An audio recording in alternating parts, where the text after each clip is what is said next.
We'd like to welcome you to BeMoreNews.com, the news before the news, where we uncover the truth at the glorious inner harbor, surrounded by Marines, sailors, and Mr. Chris Rossum, Executive Director of Historic Ships in Baltimore and Vice President with Living Classrooms. And you're speaking on behalf of Fleet Week.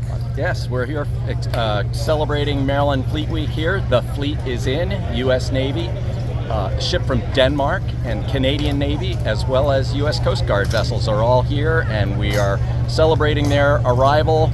And it's the first big post-pandemic in-person event in downtown Baltimore since it all started. So what does this mean for Baltimore's maritime history? For Baltimore, this event actually celebrates Baltimore's maritime history and the contributions made by Marylanders to our history, to the protection of our nation.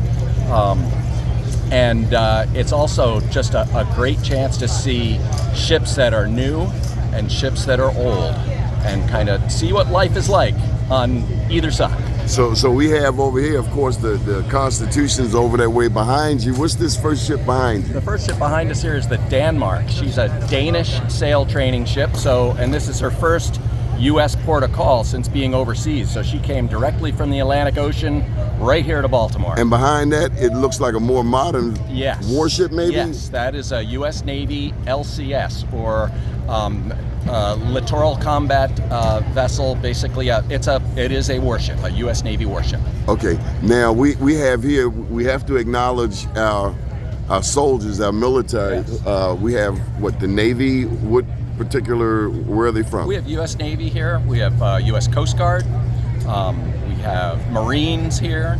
We'll have the Danish sail training cadets. And I think I probably forgot to mention that the Canadian Navy is here as well. So their ship, the Moncton, is actually in Fells Point at the Broadway Pier and will be available to visit. Canadian Navy is here as well. So, Mr. Rossum, Maryland Fleet Week and Flyover. This is September 7th through the 13th. Through the 13th. So, yes. And today being the kickoff. What's about to happen here? I mean, I see. Looks like some big wigs are gathering around here. We're about to have the welcome ceremony here. So this is the sort of the formal welcoming of the ships. So all the captains will be here, the executive officers, the senior chiefs will be here, as well as Commandant, Naval District Washington, and other dignitaries here to just welcome and celebrate the event. Okay, we're almost done. Now tell me about this flyover. Okay, so over the next couple of days, actually starting Friday, Saturday, Sunday, we'll have flyovers taking place over the inner harbor. So stay tuned for a schedule about that. We also, one really neat thing is 11 o'clock every morning, there's going to be a search and rescue drill right out in the inner harbor with a helicopter. So they'll be dropping a swimmer into the water and be able to see how that works. One other thing I would say is just with regards to Fleet Week, we have a Fleet Week app. So find it in the App Store. It'll give you all of the information you need to know. There's a map there. There is also just all of the events are listed, as well as educational resources. It's a great resource for anybody who's going to be coming. Okay, last question, Mr. Rossum. Yeah. There's no way we're going to put this camera on you and let you get away with not telling us about the Living Classroom Foundation. Sure. Living Classroom, or Historic Ships in Baltimore, the host of the event, is a program of Living Classrooms Foundation.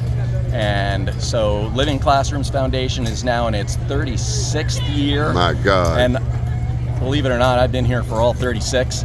Then you're familiar with Sandtown Youth Build. I am. Sandtown Youth Build, Project Serve, Safe Streets, our Crossroads School, the Fresh Start program, many, Masonville Cove, our shipboard program. So you got 36 years, nearly 4 decades of graduates. Do you ever get those alumni together? Sometimes we do. Yeah.